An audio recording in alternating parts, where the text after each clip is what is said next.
When you are a member of CrowdHealth, you've got to be prepared for this and not get confused or frustrated. And I don't hear anybody else talking about it. If you're not familiar, CrowdHealth is an alternative to traditional health insurance. It involves member advocacy and peer to peer crowdfunding. And for our family, it's been a great fit. But I had to really learn how to have this conversation so that it could go smoothly and I could be using the benefits properly. If you're new here, my name's Chelsea and I share all kinds of things that I love that help my adulting journey be more cost effective, easier, simpler.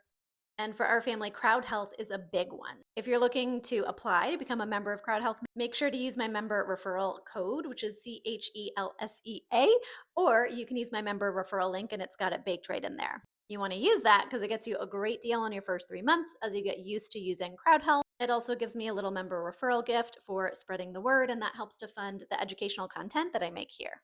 So, the conversation that you just need to be prepared for is that most of the intake and scheduling systems are not going to necessarily know offhand how to handle you.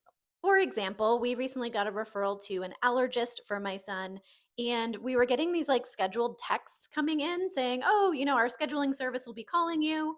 Cool. I have that conversation, and it's with like someone at a desk who's in charge of just doing scheduling, maybe even for multiple medical practices. I feel like that's more common lately. And so the two things he knows how to do is get me on their calendar and get my insurance information. But because my first question on my end was, can I please know the cash pay rate I will be expecting for coming in for this appointment? He didn't know how to answer it. That's not his job. It's just a little bit outside of their system, and that's okay. So he said, you know what? This might be a little bit different than I'm allowed to do. So let me have them call you from the clinic office tomorrow. Not a big deal. They're going to call me. They will have the information about what I should expect as a cash pay patient. And that's good for me to know. And then they can get me on the calendar.